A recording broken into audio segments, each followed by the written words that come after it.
Hi, boys and girls. It's Miss Huddleston from Southview Elementary. Today in our reading mini lesson, we talked about sometimes nonfiction authors tell information in order like a story. In the book Cactus Hotel, some words that showed us the organization were after 50 years and after a month. Our second book was Man Fish, a story of Jacques Cousteau. Some words that showed organization were when Jacques finished school and after Jacques spent.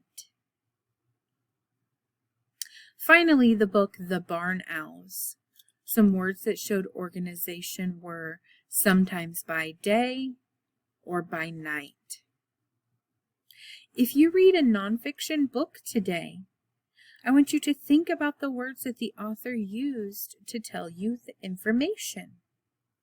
Mark your page in your book and bring it back with you so that you can share. Have fun reading, friends.